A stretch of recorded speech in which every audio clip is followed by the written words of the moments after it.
Welcome to Savvy. Hope you guys like my hat, my Jibarito hat from Puerto Rico. This is my Tiki style. But before we start, let me really quickly go over today's our platform, basically.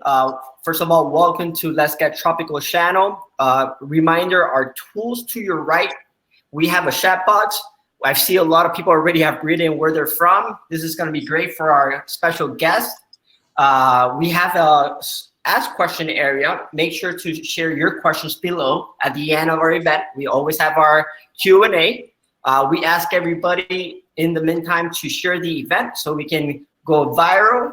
Today's agenda is going to be around 30-40 minutes on today's main presentation, which is extremely interesting.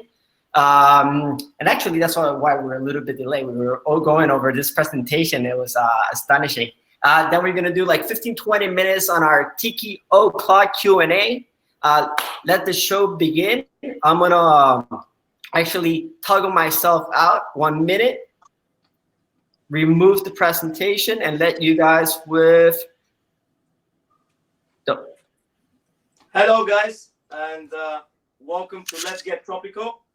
And hello, Jochen, and welcome, my friends. Well, today we're going to be talking about Tiki culture, and I'm super excited about. Oh, there you go. There's a beautiful face in here. Sorry, I'm late. I'm always late. It's good to see you that you're in Lucky Cane again. Yes, I figured I would go that way. That's great. That's great. Well, today we're going to be talking about Tiki culture. I'm so excited about it. And first of all, I want to say thank you to all of you that are joining in and you're supporting us on this journey. Me and Jupiter that we're doing with Let's Get Tropical. It's great to see people from New York, Virginia, Ireland, Kentucky, Auckland, and it's like places all over Sydney, the world. Australia. And Australia as well, yay! Mm-hmm. So that is so great because we want to learn more about Tiki. We want to teach you guys more about Tiki. We want to understand it more. And this is almost like dream come true to talk to people about Tiki from all over the world. And what's great is but starting with Tiki culture, because Tiki it's not just about the bars, it's not just about the Tiki mugs, the floral shirts, and all the parties that we're doing.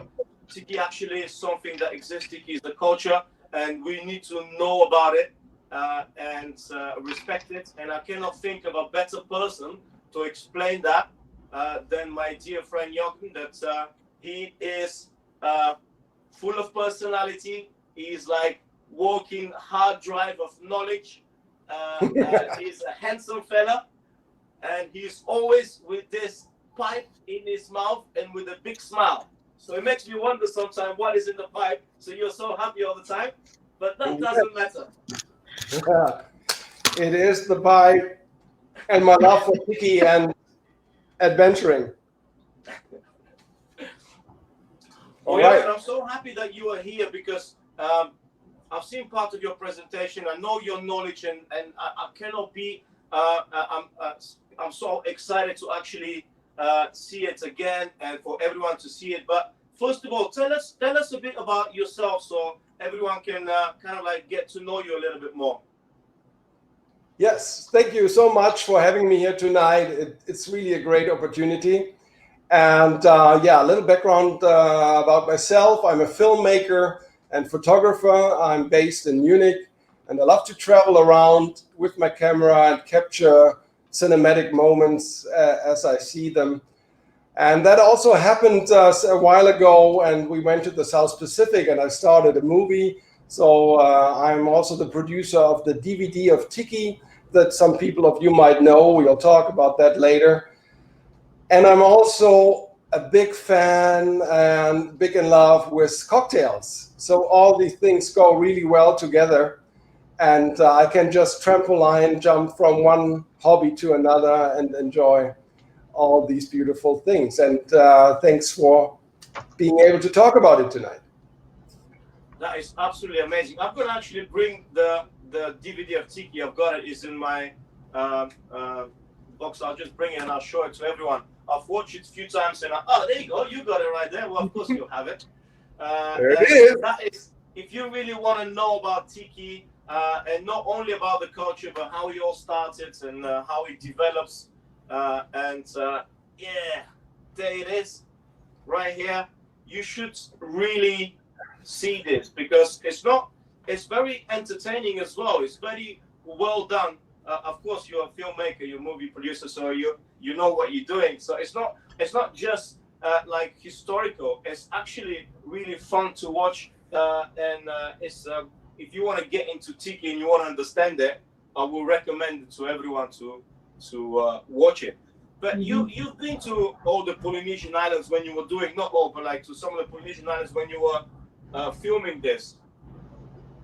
Yeah, we went from New Zealand to Fiji, to the Cook Islands and Aitutaki there, Tahiti, Moorea and French Polynesia, Hawaii. And then also we did a lot of interviewing in California then to the Polynesian pop side of the whole topic. I gotta tell you, me and Jupiter, we're not jealous at all. Yeah, so yeah. Long time ago, it was in a different life. It's long, long ago. Yeah, I'm sure I would love to see that as well. But during that journey, what was kind of like something? What did you learn the most that was just like that gets stuck into your heart, into your brain that you will never forget? Something that combines all these islands. On a very personal level, and if I look beyond Tiki, I have to admit that on a little market on the Cook Islands in Rarotonga, my life changed because then I knew that I wanted to start a family and become a father. And the same happened to Tanya, my wife. It was almost like we didn't have to exchange words. We looked at each other and we saw the people at the market, how natural they were with their family. There were kids and older people of all kinds, all together, and it felt so beautiful and natural to have a family. Back home in Munich, everybody has a small apartment and everything is crammed and busy and you're trying to make a career and you think there's no time and space for something like having a family. And at that point, at that trip, we realized, oh, that's probably the most beautiful thing that we could start. And so 1 year, not exactly 9 months, but 1 year after that trip, our daughter came and that all started. And it gave us so much peace. And it was beautiful to be on these islands, to see a life that is less complicated and just focus back on the simple things of life. And I think right now in this pandemic, we are experiencing something similar, to refocus and think about smaller things in life that we haven't noticed. We also go crazy while we do that, but it's a good time to think about things and also new starts of things. Change is always, in a way, there's always something positive also in change that might surprise you and fear you in some way. So that's not at all what you wanted to hear, I think. But no, there was actually, my personal reflection on that trip. Yeah, first of all, thank you for sharing that personal story. But you know what? Actually, just by sharing this story, you don't understand how much you describe Tiki, because you felt that in such a real way, that this is what really is all about. This is your escape. You felt it there. This is the way you felt it, and you couldn't explain it, and you felt it at the same time with your wife. So it actually explains a lot without even trying to explain it.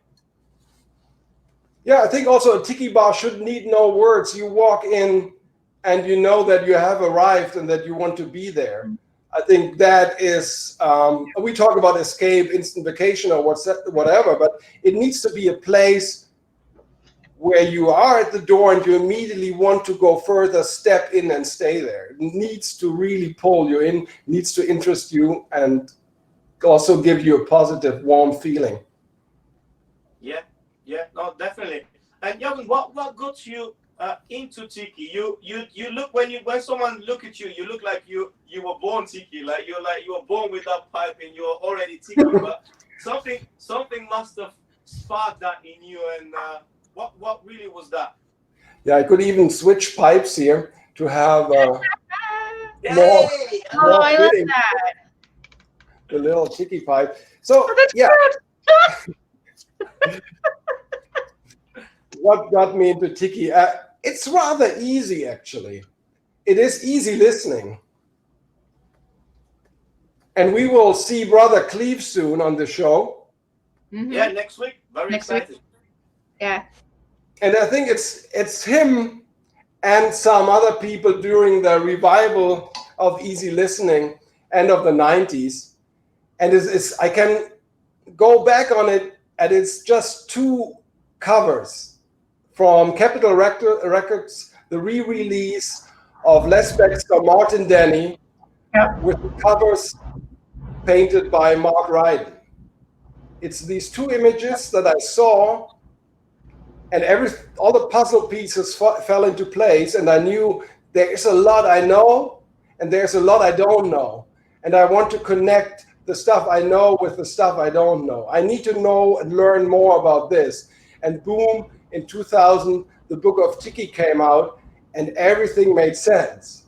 And I was very lucky. There was not afraid to write the author, Sven Kirsten, who then embraced me and took me by the hand and really helped me to learn about all of this. You say I'm a knowledgeable person, but I think I'm a sponge. I had the luxury and the pleasure to meet amazing people, and I'm just like soaking on their wisdom, and it's all falling into my sponge that I try to capture in images or with like the movie, and it just takes like 10 years and the DVD comes out. It's great. Just that easy, right? Yeah. Voila. But that's what we're all about. We want to learn. That's why we're doing Let's Get Tropical as well, so everyone can share his wisdom and we can learn more about Tiki together. I'm waiting for a friend to bring some cocktails, so I might have to sneak off to the door, but he's not coming. That's a good excuse. I'm already having here a little tea punch because you told me that you like tea punch. So yes. I'm having an original one here, having a drink, and then I promise you, in the end, I'm gonna make one twist on the tea punch because you told me you like a tea punch that you've had before called smoky tea punch, right? Yeah, it's the love affair of a Scotsman with a beautiful girl on the island of Martinique. Wow, that's amazing. Well, I'm going to do a different version. A macho boy from Mexico, and which is the mezcal part of it, and a beautiful girl from Martinique. They met together, and then after that, a little boy called Real Agave Nectar appeared, and we put those 3 together, sprinkle a little bit of lime, and we'll make a cocktail called... actually, the cocktail was created by the bar manager of my bar, Lucky Kane, called Timmy Falzon. So I want to give him a credit for this cocktail. It's a great cocktail called Timmy's Tommy's, and I'm going to show you how to make it in the end. Mm-hmm. And I want to say hi to my friends from the Lemoyne, Lanai, and Echo Park, Los Angeles, who have joined. The Monahans. Good to see you. All right. Georgie, Emmanuel says that your audio is a little low. Okay, I need to scream a bit louder. Yeah. Hi! Can you hear me now, guys? We need to get you a mic. Am I screaming too loud? Oh, you're great, at least on my end. Audience, am I too loud? Oh, that someone is in tears. So, yeah. Closer. Closer. They want Georgie closer. Of course, we all want that. I'll do that, and then I'll move it more forward. Just bring it closer. Thank you, Scott. I'm good levels. You gotta use the force. You gotta use the force. When I make the cocktail after that, I'm going to change it. So. Oh, perfect. Okay, there we go. Can you hear me better now? Oh yeah, significantly. Okay, that's perfect. I'm closer to the mic. Thank you, Kurt. Thank you. Okay, that's perfect. Cool. So, Jochen, when you were traveling in all these destinations and you've seen kind of like the culture of the people in there, is something from the culture of Tiki actually that we know it's through the Polynesian pop, or through the bars and through everything that we've seen about Tiki. Did you see something like this out there, or is it not much? So you don't see tiki bars there, and people laughed at me when I told them producing a movie about tiki pop culture. They said, "What? That's bullshit." And then I had to explain that a little bit, and I felt really bad. And during the make of the movie, I wanted to make sure that I also include a little bit of the real Polynesian world into this. That's why we have a 20-minute chapter on the traditions of the South Seas. So you don't have tiki bars, tiki style over there in that sense that we are talking about it, because they don't need it. We made up this fantasy. They have the real thing. The one thing that we have in common is the aloha and the love and the great heart of hospitality, the welcoming, open spirit. And that, I think, is also something that should be strong in tiki bars and our tiki world. And all the rest we can discuss, but it is the spirit that we need. And I found that a lot on the islands. And I also found a lot of creativity. And that is also a very essential force in tiki. Yeah. I mean, yeah, Jupiter.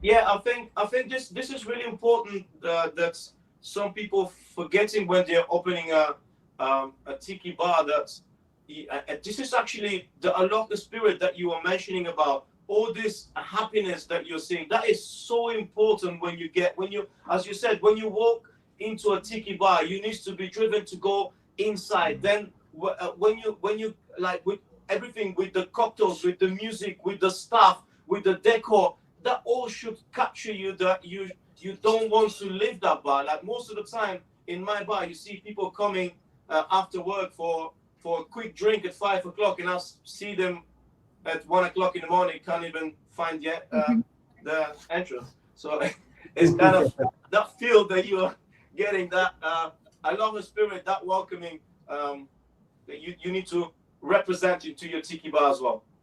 Yeah, definitely.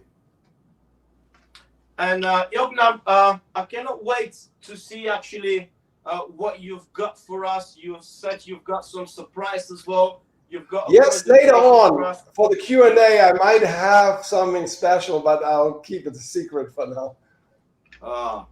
Okay. I can't wait to see that. And I know that you've got a lot to offer on your presentation, so I personally cannot wait to see it, and I'm sure that all the audience that are here from all over the world cannot wait to see it as well. So should we start? Yeah, let's dive into it. It is a presentation I normally do for bartenders because the interest in tiki really rose a lot in the bar community. So I try to share my learnings a little bit with the bar community. So let's go into this. It's a chopped version of that presentation. So yeah, further.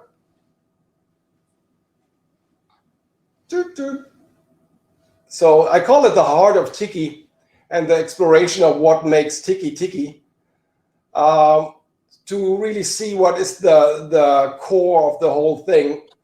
So it's tiki beyond cocktails. That's just a starter because a lot of people just know tiki by cocktails, but there's a lot more to it. So I try to test the water before we open the gates now. Yeah, we enter the tiki world. Let's go in there. Next slide, please. Yeah. So in the first place, I introduce people to the main characters, and a lot of the bartenders know these guys, like Don the Beachcomber. He is probably the one who single-handedly started the whole tiki genre by opening up his bar in Hollywood. Someone else saw it, Trader Vic, he liked it, and he changed his bar, Hinky Dinks, to Trader Vic's.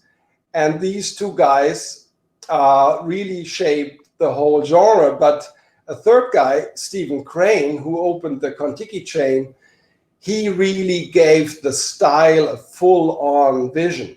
Because Don the Beachcomber, if you would walk into the bar of Don the Beachcomber at that time, it would be like a South Pacific kind of bar, but not a lot of tikis. And this whole heavy tiki style really started with Stephen Crane.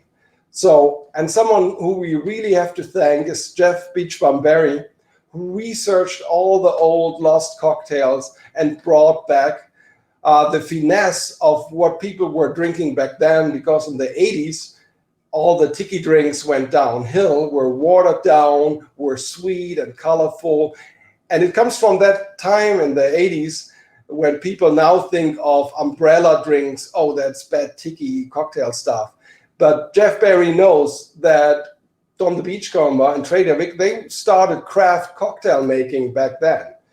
And yeah, let's move on. And another very important guy who named the genre is Sven Kirsten, book author of many books on tiki, and a fellow German camera guy, cinematographer, who can't join us tonight because he's shooting in Leipzig over here in Germany. And without him, I think we wouldn't call it tiki. We would call it, like they called it back then, backyard Polynesia or something. And we wouldn't understand that it is a real pop culture genre with a definite style. So he researched all that, and his books are beautiful and a great starting point for all of us. So yeah, he's one of the first explorers, together with Beachbum-Berry and some more people that I'll name in the next slides. So tiki is rising again, and it is full steam now thanks to the cocktail revival that now caught on, the tiki revival. People are a little bit bored with pre-prohibition cocktails and being lectured at the bar. People want to enjoy, and also enjoy, a full bouquet of flavors of all kinds. This is all back. Martin Cade is also an amazing person to have contributed to the tiki scene and researching cocktails further, opening great bars. Here's my friend Scotty down there. Georgie, you're on the other side. Brother Cleve on the music side. So there was not enough space here for so many pictures, but it's just like the tip of the iceberg, and there is lots going on at the moment. We have, in most major cities in the US, we have tiki bars. So that is great, and we can be thankful. And as I explained before, my approach to tiki is storytelling and filmmaking, and that got me interested and started this trip to the South Pacific. My wife Tanya and I, we wanted to do a world trip anyway, and we focused on the far away part, South Pacific. And I had this idea, oh, I could do a little movie about it. And I just read the book of Tiki. So I talked to Sven, and he wrote me a really, really long email telling me, oh, if you're on that island, you have to talk to this guy. And if you're on that island, you have to talk to this guy, this guy, this guy, this guy. And in California, I think I got like 40 recommendations who to interview. And my beautiful couple world trip with my wife turned into a heavy filming project where we, in 3 months, just saw the beach for 3 times. And yeah, I really have to kiss and thank my wife that she forgave me for destroying this trip. It really was overboard, and in California we were filming so many people, and it was too much. But luckily something nice came out at the end out of this. And after the pain went away, we have now beautiful memories of this trip, and it's really a beautiful thing. So yeah, Sven Kirsten, he really helped jumpstart this project. it was normally, you would think he is a DOP, cinematographer, so it would be perfect for him to do a film about it because he's the authority on it. But he often said, oh, I have so much in my head and I want to get it all in that movie. Jochen, you go ahead. If you feel like you can start right away, do it. So that's very generous of him, because I met other people who said, oh no, that's mine, that's mine. I discovered Tiki, don't do anything about it. So he really was very generous. And so now we had, then after, as I said, 10 years later, it took me a while to travel the world and to edit 500 hours of footage and to somehow puzzle a story out of it. And here I have to thank my co-director and editor, Schlango, Christian Lang, who amazingly made a story out of all this. He came up with the idea of interconnecting conversation. So you have a guy on Rarotonga and the Cook Islands starting to talk about something, and then someone else in Oslo finishes the sentence because they are talking and thinking about similar topics. And all this is beautiful edited in this movie. So yeah, further on, what's next? This is so far a little bit on the background. Yeah, there was a quick slide. We jumped over it. If you go back, you see more of the people that I met during the filming. People who were at that time not into Tiki yet. There were, some of them were just fans, like Martin Cate or Jeff Berry. Jeff Berry was a director, screenwriter. Martin Cate did something else. And so I met them early on before everything really took off. And I mean, now they are icons. But there one exception, there's one guy, he was an icon already. It's Bosco in the black shirt. He was there early on. He was carving tikis, he was making mugs, he was painting, and his wife, Truss, was already making exotica sounds with little electronic devices that she built herself, I think. And it's a power couple who started Tiki really early on, and they started where others just collected or watched or so on. So this is really important. And then next to Bosco, you see Otto von Stroheim and Baby Doe. They really helped to start the whole community aspect with Tiki Oasis. And Otto, they started with the magazine, Tiki News, and that brought people together that in the beginning, because there was no internet, thought, oh, I'm just by myself liking this crazy stuff. And then 10, 20 people found each other and they realized, oh, there's more people crazy like me. And then later Tiki Central, the first Tiki forum, brought more and more people together. And that's a little bit how the whole Tiki revival started. There's a quick view on the books that Sven wrote that I can highly recommend. Next. And the books that Jeff Beachbum-Berry wrote, also everyone a winner, every single one of them. So yeah, I have to put it in here because I think we really have to thank these guys to do their urban archaeology and bring back what we enjoy now. Otherwise, we probably would still think that Tiki cocktails are terrible and Tiki bars. Yeah, that's a good topic now, the bad stuff. I want to talk to you and tell you later about the good stuff, but it's good to know the boundaries and to know the bad stuff. So yeah, let's step in there. Oh my God, that's warning. What are we doing now here? Yes, because you get eye cancer when you watch it. Yeah, let's go further. I think we should have a try. Okay. Oh, proceed with caution. Shall we really do it, Georgie? I'm not sure if I want to see whatever is coming, but you know what? Okay, let's go in there. Open the door. Okay. Oh, yeah. My eyes. Fast, go further. Ugh. Ooh. Yes. What's Party city, all colorful, plastic, cheap, uninspired, not very individual. Okay, so yeah, let's stop here. This is a book about Tiki, and I haven't read it, so I can't say if it's bad or good, and I don't want to comment about it. But I think it's sad that someone who was involved with this book chose a very generic tiki carving photo on the top. You could have really done better, and you could have given it so much more individual taste than this. It's about California tiki, and these tikis are cheap tourist tikis from Bali, and they not at all represent the wealth and richness that you can find in Polynesia. So I think we should avoid that and get out of the bad zone. Yeah, let's get out of there. So but it's good to see that as well, Jochen, because the thing is, like, lots of people in the world actually think that this is what tiki is all about. And I've been to many tiki bars around the world, and some tiki bars that you go inside and you're just like, I want to get out. It hurts my eyes.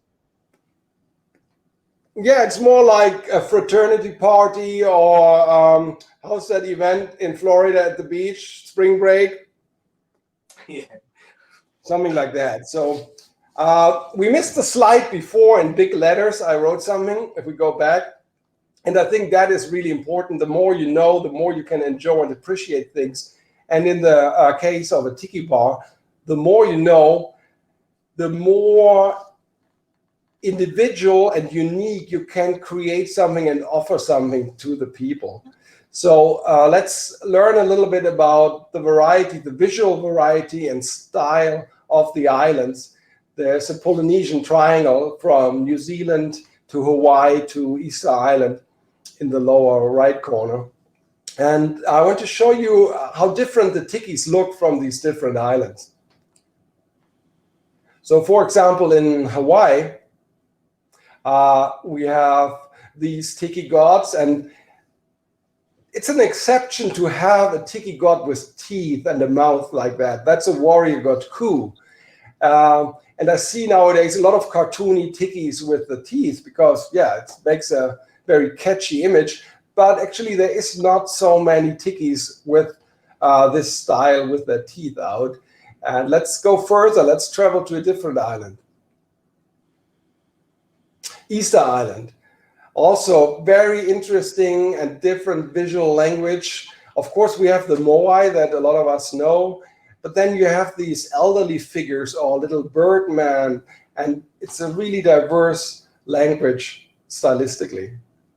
Let's go to another island. So Marquesas Islands, very distinctive. We say they wear goggles. They often have the circle around the eyes and have a typical style wearing these goggles. Okay, next island. So yeah, that's the Cook Islands. That is the fisher god Tangaroa, god of procreation. That's why he's so well endowed. And it's funny to see him on the coin of the Cook Islands, where you have the little guy with the little Schniepel, as we say in German, and the queen on the other side. So, and then he has a sun around the belly. It's also a sign of procreation. And he's also the god of the fishermen. And now we are one island further. We are visiting New Zealand with the Maoris. And what's special about New Zealand is that the Maori culture is still so strong and part of the island that it's beautiful to see that the island has pride in that history. That's also where I probably got the most resistance to my movie, because they just thought that it's so stupid to make something about tiki pop culture. And I had to accept that, and I totally understand that point of view. So, but if you look at these tikis, they have also tattoo-like carvings, and unique for New Zealand is the use of mother of pearl. So you have these inlays in the eyes with mother of pearl. And the little green guy, I've one over here. Let's see. That's a hay tiki. A little guy. It's normally made from jade. And if you search for tiki in the Polynesian Islands, this is probably mostly what comes up, because that is often used name, the hay tiki. And this is an area that I really like, especially it's Papua New Guinea, because it's just so fascinating. It is something that is so exciting. You feel like you have not seen that before, and it's a little bit intimidating, frightening, and I really like the visual language of Papua New Guinea. So this also inspired a lot of artists around the world, and Picasso was a great fan of primitive art that went so well with the idea of modernism and cubism at that time. The level of abstraction is something that connects tikis, the simple visual language that you also find in modernism. So yeah, next please. Yeah, this is actually the, I found the tiki that Picasso had in the back in his work room there. Okay, so next. Yeah, here is another proof of the strong visual language of tikis. This is from La Luz Gallery, where there was a big auction of old vintage tiki poles. And I think I have a slide where we can even look closer at these carvings. So if we jump further, look how minimalistic this is, but it's so strong. And now we jump. Beautiful. Yeah. You don't need much to actually make it powerful and beautiful. You can see that. Yeah. But unfortunately, the explorers didn't like the openness of the depiction of procreation, and they also didn't like the religion on the islands, and they tore down the tikis or chopped them off, carried them away, and that is a really sad part. Then next slide, we'll see how, no, another one, this is still the sad burning of tikis. And some made their way into the modern world and influenced something that then later led to the tiki pop culture as we know it. And it all started not in tiki land, but in Hollywood. And that's a very important part about tiki. It was started in a community of storytellers, filmmakers, set designers. So the tiki bars were built by set designers, and they had a staging of objects, architectural staging, light staging, acoustical staging. There's a certain reason for exotica music because it is like acoustic set design. And I think this is something that made tiki really strong at these times. And on the, if we go back one slide of the black and white movie, this is really balsam for my heart, because it is tiki with style, with atmosphere. It is not cartoony and trashy and something that you throw away. It has a mystery and a depth, and I really like that. So yeah, now we can move on. And it's got a class as well, Jochen, because lots of like people were thinking, when you say about tiki, lots of time people were thinking that this is something bad, something not class at all. And you're looking at all these old pictures and you see how classy actually all these tiki bars were. Yeah, I think it's you yourself who decides if tiki has class or not. If you want to open a tiki bar and just copy stuff that you saw somewhere on the internet, then it will probably fade soon. But if you put your heart and soul into it and make something unique, and if that has character, then I think it will make it. Yeah, can't agree more. So that is the aspect of Hollywood. And if we have some newbies here, people new to the tiki scene, I want to introduce you to some typical decor elements. On this slide, we see fish traps and fishnet floats, typical lamps of the tiki bar. Often these lamps and also the wall screenings are made with Tapa Cloth that is made out of bark. And the bark is hammered and then hand printed with stencils. And also interesting aspect here, because when people think about Aloha tiki shirts, they think about the floral designs that we know from Hawaii or that Elvis would wear in Blue Hawaii.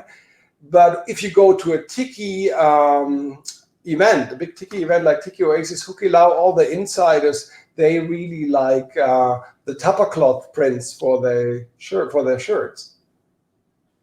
That's also something that is typical from that time. Black velvet painting made popular by Edgar Litek, who escaped to Moorea, where I visited his ex-wife and saw his house by the bay. And he ran out of white canvas. So he got black velvet from the funeral parlor and started, just out of necessity, painting on this black velvet. And he created his own genre of paintings. Typically, these beautiful maidens from the island that already with the early explorers in the 1800s created the craze and the excitement for this native lifestyle. It's a long ongoing myth of this paradise that the explorers who came there destroyed themselves by bringing disease and just with their aggression and intrusion to these islands. Black velvet. Girl, you see a lot, Jochen, isn't it? Like in every, like that hula girl, that mysterious island paradise girl. You see it in lots of paintings, in lots of tiki bars. That kind of like that wild, mysterious woman that you see. That it's kind of like popular for tiki culture as well, isn't it?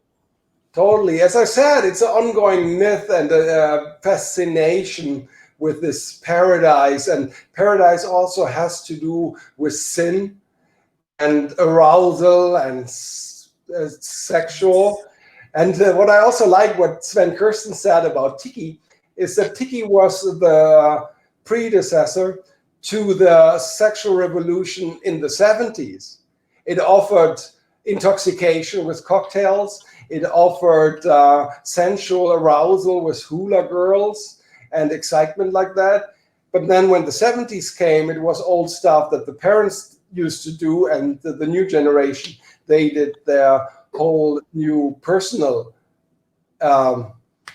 breakout and revolution. Yeah. So here we have nautical style, everything that comes from ships and boats. Yeah, next slide. What else do we have? Yeah, this is also nautical elements, and you see a nice variety of lamps here. They make a beautiful mood. Lighting is really important in tiki bars because you need to feel like you are in a cove or hidden in a maze. This is also a beautiful example of decoration done by Bosco for Beach Bamberry in New Orleans. Latitude 29, I can highly recommend this place. This is really great.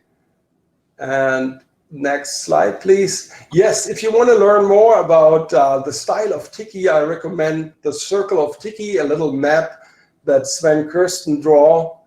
You can find it on the internet, on different Facebook groups around Tiki, but you can also go on the Tiki Lovers website, tikilovers.com, and there you can download it. When we do events, I sometimes do events with Tiki Lovers, and then we often have also a printed version of this. Or you can write them. They brought out this beautiful little booklet, and I sneaked on the cover of it, if you see the guy with the pipe there in front of the plane. So it has the fold-out maps in the booklet. I think if you write them, they will send it to you. So this is also an interesting map that Sven drew for the evolution of Tiki and the devolution. And he draws a line in the 1950s, and he calls it pre-Tiki. So there's Don the Beachcomber and Trader Vic, who we think that's the fathers and founders of Tiki. But for him, Tiki starts in the 50s with Stephen Crane and the Luau. And I mentioned that before, that he fleshed out the Tiki bar to a much broader extent with Tikis and lots of more decor. Trader Big on the Beachcomber, they were really more focused on the cocktails in the beginning. And Jochen, do you think that this Polynesian pop that we're talking about, was that kind of like a big thing even before Don the Beachcomber starts, or the bars involved with Polynesian idea, but all that escapism, was it out there even before Don the Beachcomber? I don't think so, only little and in a different shape. I mean, there were kind of tropical influenced Somerset Maugham, Rain on the Roof bars, but not with this special invention of a unique range of cocktails. Well, I'm not really talking that much about bars. I'm thinking about all that kind of like people decorating their houses, or people really thinking about that Polynesian style. No? I don't think so. It really needed the invention of these bars, and also things like Hawaii becoming the 50th state, and also the experiences of the soldiers in the Second World War in the South Pacific, stories that people heard about that, and that really brought the South Pacific into the backyard of the United States. And I mean, other things happened also, like Thor Heyerdahl using the Kontiki, crafting the Kontiki and trying to get to the South Pacific by a little sailing boat, a balsa raft. And this also happened then during that era, and helped to start that craze.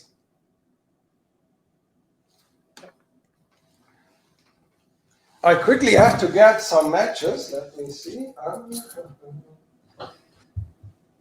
And what happened with your cocktail? Never arrived. He's not arriving yet, it's sad. I wish I could give you one of mine, but unfortunately, we are not together.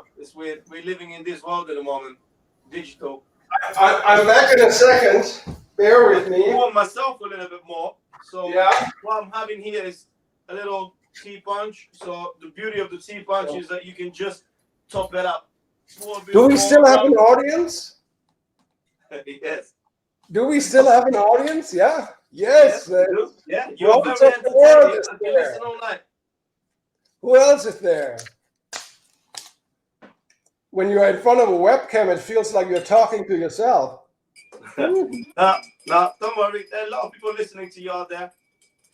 So I think since my buddy is not arriving with the cocktails, I have to pour myself a little rum.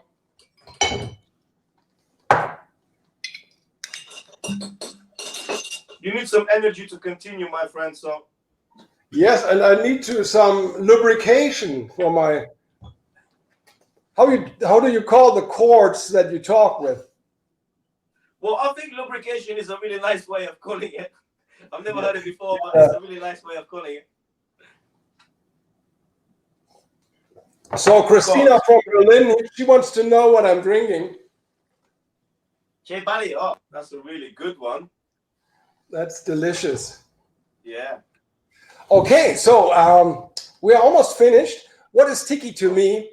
This, in my normal presentation, this starts a whole very interesting theoretical and abstract approach to Tiki, because I'm deconstructing it all and smashing it down to the core, taking away everything Polynesian and so on. But let's keep it simple for tonight.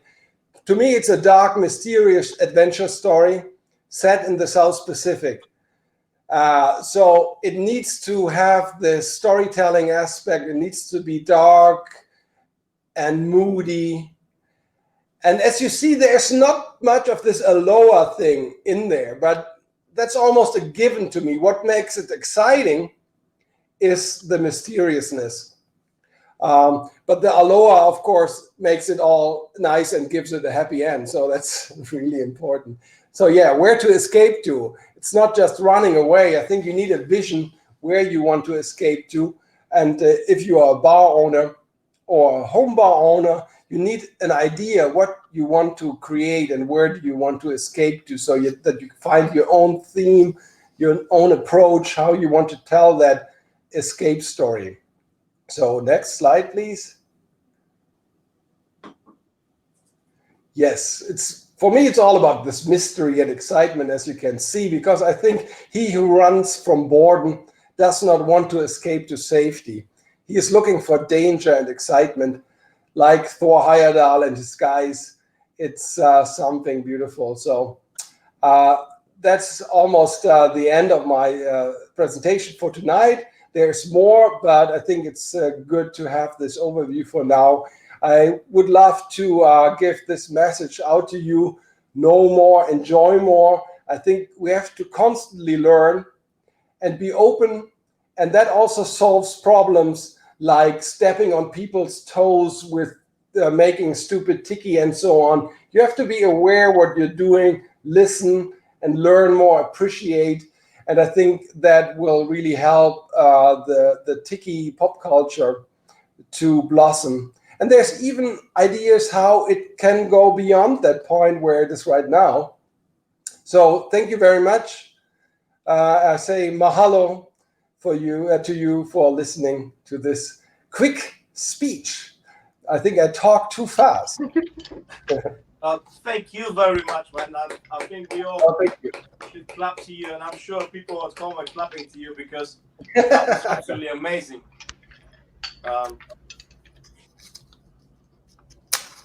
Yeah. There's someone more. Wow. Okay. So, Georgie, I was giving you a cue with the idea of changing tiki in the future. Yes.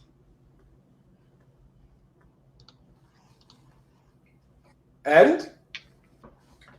I mean, I remember when you spoken about that tiki, yes, you find it as escape, but where this escape is going to, like, what is your escape? And somebody's escape that could be the tiki, and you go and you picture that beautiful island. But for some people that like skiing, for example, their escape might be somewhere that you go in the forest, and it's dark, it's moody, but you've got snow everywhere, and this is their happy place. So kind of like this escape from reality could go in a very different directions.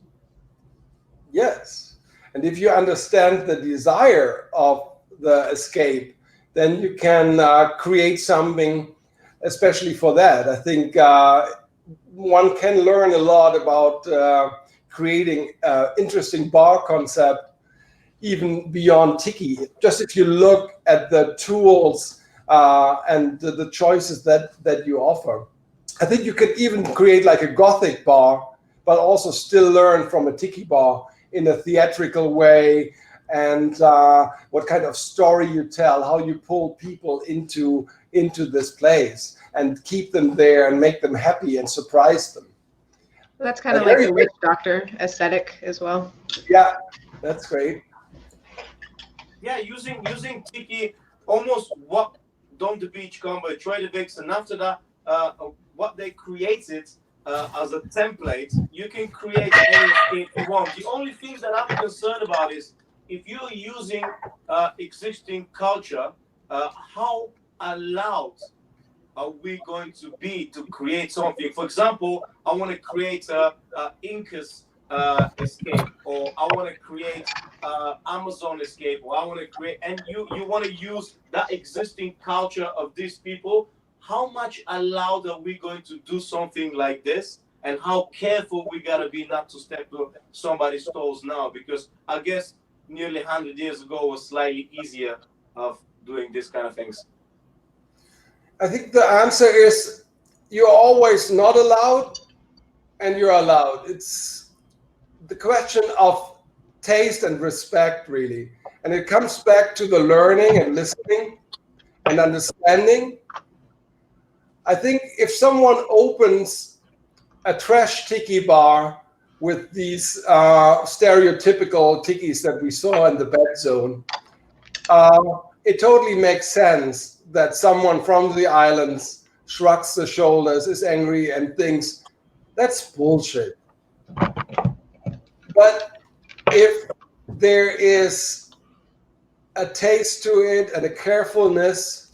And also, I think once someone engages the dialogue and asks, why are you doing this? The openness to talk about it and to reflect on it. I think then we are starting something where it's possible to create new things, because our entire world is about cultural remixing.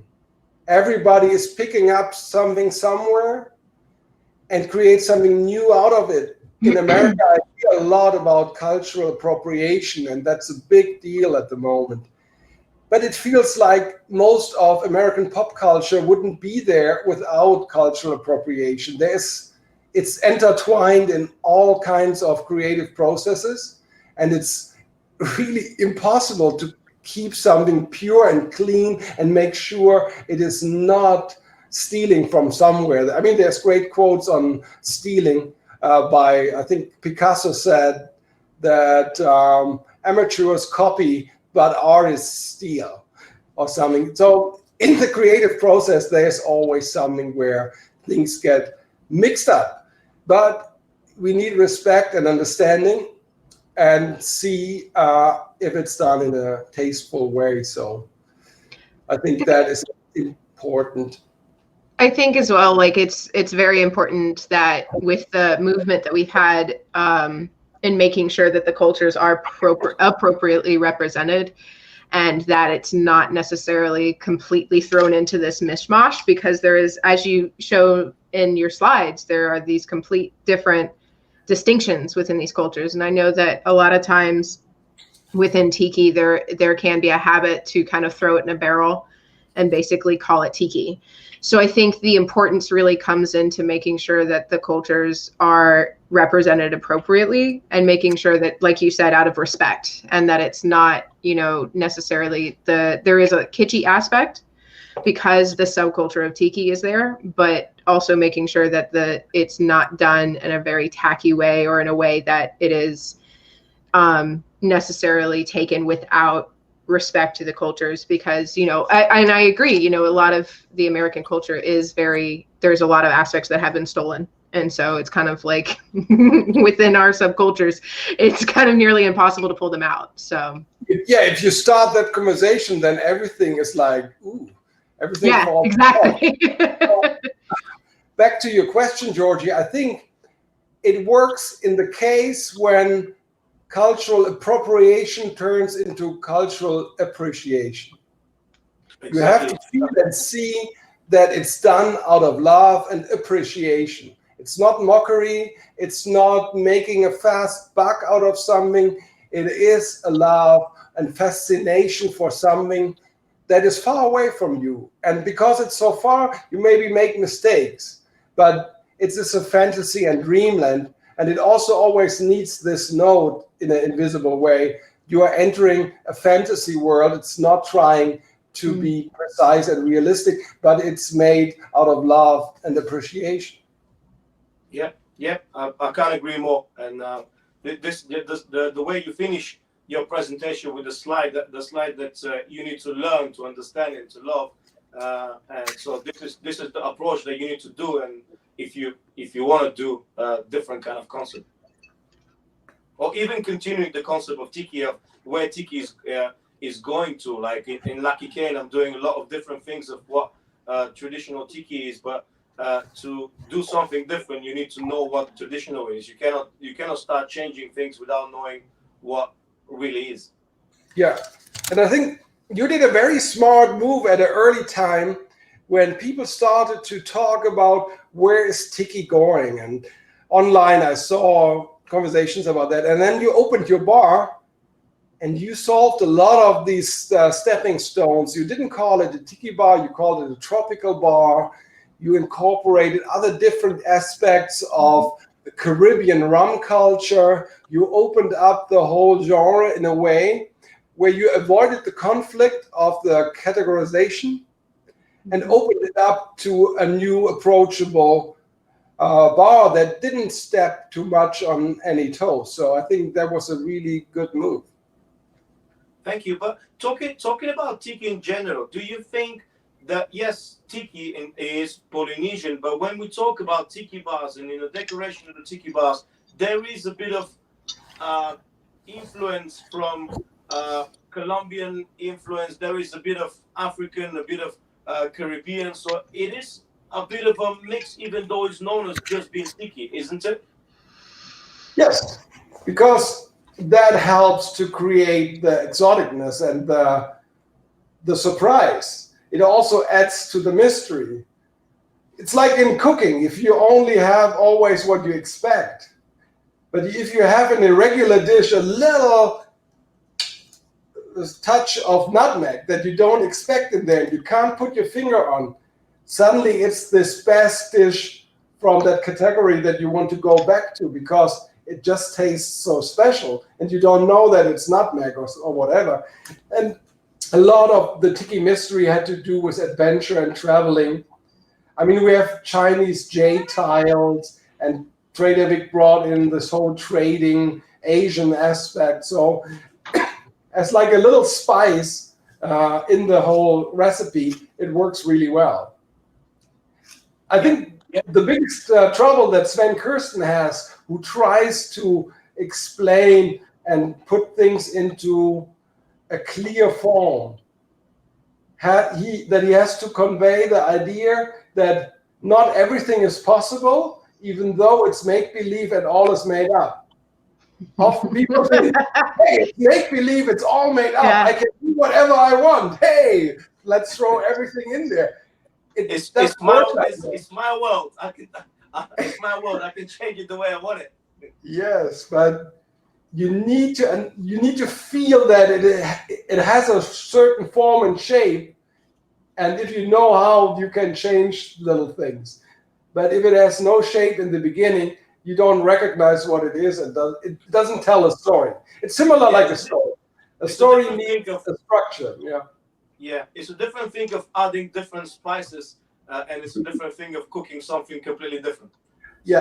So, if that makes any sense. I know that I want to try and keep us on somewhat of a little time thing, and I know that you have a surprise, or supposedly, but are we doing that before? We're doing that after questions, Q&A, right? Yeah, let's hear some questions. Okay. Yeah, let's start with the questions. I'm pretty sure that let's see. People want to know.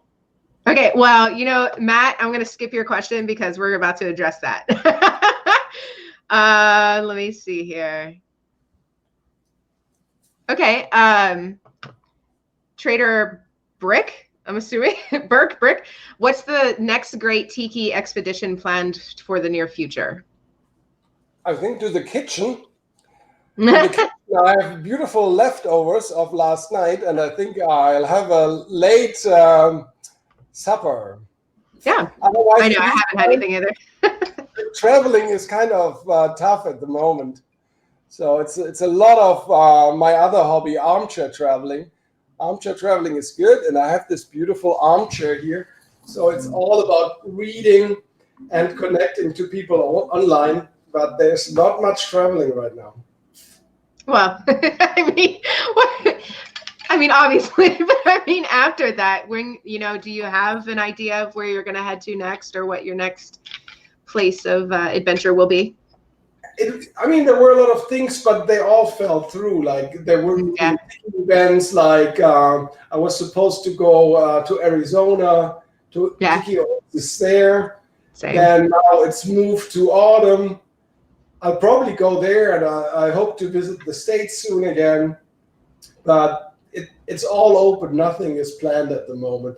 I think at the moment it's good to just make no plans and see how things go and how they develop. Yeah. And I also have to focus on work. Ironically, there's lots of work at the moment, and I have to focus on that. This is a really cool question. So this comes from WCB702. You don't have a username, so what do you think of the advent of dark tiki? So that witch doctor style of the dark, the tiki bars with the skulls and the zombies and the skeletons that merge between those two. What's your opinion on that? I think that's exactly up my alley. I love it. Mm-hmm. But I would love to see it done in a theatrical, like set design, really cinematic way. Very well done, yeah. Yeah, because you even can do that cartoony. But that's just a personal taste. I mean, a lot of people love cartoony tiki style, and that's totally okay. It's just I personally like it when it's dark and moody. Georgie, do you want to take the next one, or do you want me to continue? Yeah, you can continue. Okay. You're doing it so well. Hi. Let's see here. Brenda says that she just got the Tiki Lovers Dark Rum, which is your brand, correct? That's not correct. I just work closely with the guys. I love them. Okay. They're friends of mine, Stefan Berg and Alexander Haug. And I think they do a great thing. And I help them create ideas like the Tiki Lovers Rum Camp, or I shoot photography for them. And I probably can answer a little bit to that question, but I'm not behind that brand personally. Well, this one's very easy. She asked, what drink should she make with it? Oh, nice. Yeah, I mean, she can do all the heavy side tiki drinks that call for a stronger type of Jamaican rum blend, like a barrel of rum or Mai Tai, or my personal creation, the Van Hagen Punch or the Naked Van Hagen. The naked, okay. What is the naked Van Hagen? So there's a very How do you make it is the question. I want to know now. Do you make it naked or?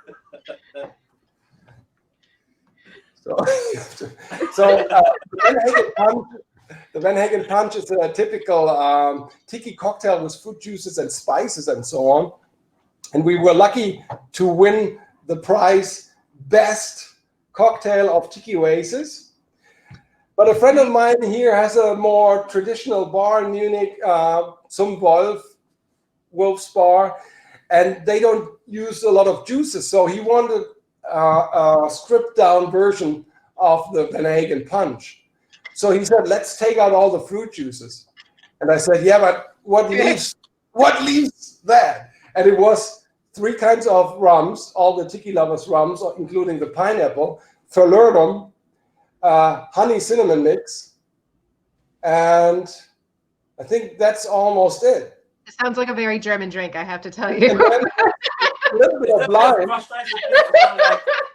Just put a bunch of liquor, it'll be fine. Actually, it goes in the direction of the corn and oil. Yeah. It's a very intense, more like old-fashioned style, lots of liquor, but still the spices. That classic. Yeah. Yep. So it's really good. And on the Tiki Lovers website, there's lots of drinks recommendations for the dark rum. I would recommend looking there also. Okay. Next up, we have I John. see the fan of the Van Hagen Punch. Yeah. Everybody's asking for recipes too, so I don't know to your extent of being able to share. You don't have to say the recipe because that really is a gorgeous drink, and I've tried it many times in different events. It's dangerous. Well, it speaks of you.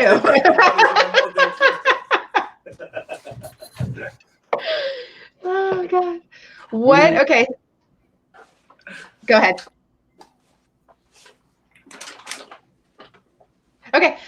What are the next expressions that we can expect from Van Hagen and Tiki Lovers? I don't know. I have to talk to the guys. I could get them on the phone now. What are you doing next? I think they have something in the making, but I don't know what it is. Stefan called me last week, but we haven't met yet. Okay. And then what's the tea punch recipe? Oh, the tea punch recipe goes by the name of William Wallace, and it was created in a small, beautiful, high-end cocktail bar here in Munich, Zephyr or Sapphire.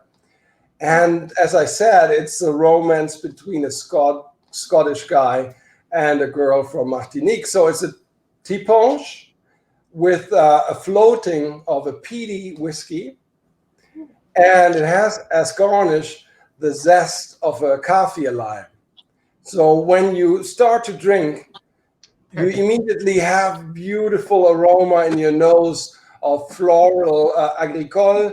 You have the peaty whiskey, but then you have this bouquet of the kaffir lime zest that is like, wow. And it's really a beautiful drink. That sounds delicious, man. Georgie is picking up on that and using mezcal to give the smokiness to that tipon. So I'm look forward to that. And both Kurt and Scott have placed the recipe within the comments as well. So if you'd like to, if you're watching, then head over to, I don't think these comments show up on Facebook. So if you would like to see that, you're welcome to head over to Zavi and check out there. All right, so I think we might need to, where are you at for time? Yeah, 5:15. Okay, I think we might want to move on to our surprise. Yes. So did someone ask about part 2 of the DVD? Oh, yeah, absolutely. Yeah? So the first part took me 10 years. And I realized I had a 6-hour movie, or 4-hour movie, and I had to cut it in half and work on the first part because I realized, even the heydays of Tiki, the original time of Tiki, is enough for one movie. So I did that. And it really exhausted me financially and also work-wise. So it never really came to part 2. And part 2 is still laying around, and sometimes I try to work on it and then I let it rest again. And I praised my co-director and editor Schlanke before. He opened up his own company. So there's not a lot of chance to get him back because he won't have time to edit it. And besides him, no one else knows these 500 hours of footage and how to make something out of it. So I'm constantly hesitant to pull an editor in to learn this footage and to make something out of it. And I know that it would take a lot of time, several weeks, probably month, to edit that. And I don't know how to finance that. And from the feeling I have so far, even doing like a crowdfunding, it's even to set up a crowdfunding would take me several weeks because they have to be so nifty. You have to make a movie. You really have to think through all the little gifts that people get. And so it's really also hard. And I know the numbers of the sales of the part number 1. So I know that this is very special interest, and there is probably not a lot of interest in this. And my footage is now this tiny. If I open it up on my 5K iMac, the SD footage from 2004 is just a little stamp. And so it's also not worth doing something with Netflix or so on. And I think it also is too niche, too special in that way. So it will be always a mystery, I think, if there is a part 2. And I came up with this quote. I came up with this quote that perfectly solves the mystery of part 2. Part 2 is like your ex-girlfriend. It will call you once you forgot about her. That's how it is with DVD part 2. Yes. We've got quite a few viewers in here. If someone wants to sponsor it and see it, there you go. Yes, so you have to forget about part 2 and then maybe someday it will appear. But I have a little teaser from the footage of part 2. Part 2 would be about the revival of Tiki, Sven Kirsten and his fellow urban archaeologists starting their exploration and discovering Tiki. That's part 2. And I have a little teaser, and I think we should have a little look to just get some of that pain go away and just have a little fun with part 2. All right, let me go ahead and get this up. Let's see if that works technically.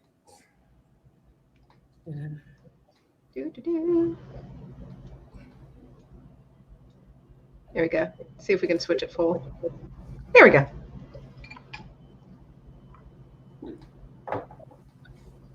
Yes, great. No, this is Rosemead Boulevard, and this strip has the biggest concentration of Tiki apartment buildings on it, so it's fairly easy to go from one to the other. Otherwise, they're spread all over Los Angeles. Instead of going off to the island of Delos and unearthing ancient Greek artifacts, you basically go a few blocks from where you live and find the site of for Los Angeles an ancient place. And when I saw the first images with these weird pagan idols, I was fascinated. And then I started seeing them in thrift stores, the mugs. So I just came upon a tiki party, and it just kind of grew and grew. And then as it grew, my collection of artifacts grew, and we called it the first tiki mug party. Early 1980s. At the time, I thought we were the only 3 people on Earth who cared about that stuff or who were interested in it. Hello, come on in. I would probably since the mid '80s I was collecting, and so all this time I was kind of in all on my own, and I didn't know anybody else existed other than one other friend that I collected with. I looked everywhere for Polynesian art books, and back then there was not very much to be had. There was only a couple. Because before the internet, people existed alone with their passions. And in the case of tiki, it turned out there were hundreds of them. When I first started collecting, there was nothing on the internet regarding tiki. Especially in Nevada, we were the only people we knew that were collecting tiki or knew of tiki. And I kind of figured that I was kind of alone in my collection. I had no idea there was this other tiki culture out there.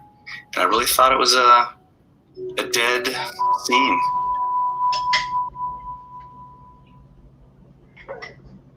I think my favorite part is seeing how young everyone is. Yes. Like when I watched that, I was like, oh my God.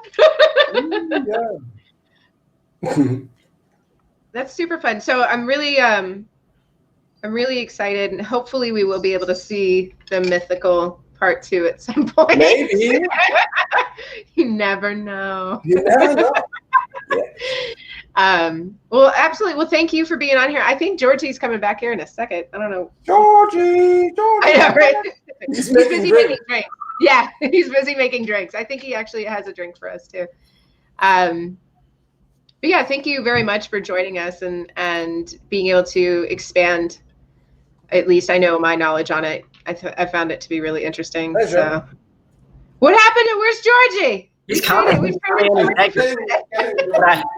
gotta say who's coming next week. It's important. You gotta announce. So next week. Yeah. Next week we have is our music segment, and we have Brother Cleve, which I'm really excited about. He and I have worked together several times at many events, and so I'm very happy that he's going to be on the show. And he'll be talking about vinyl. He'll be talking about exotica. His kind of comes from the background of the music and how it kind of evolved into what we see now, as well as he has one of the absolute best vinyl collections of that exotica style and luau style that I've ever seen. And he travels with it, which is the coolest thing ever. Like if you ever see him at an event, go up to him because he's actually spinning the vinyls themselves, and he has these boxes of just massive amounts of records. So it's pretty fascinating. But he's next week. And then so all right, well, poor Georgie, you will all have to wait till next week to see him again.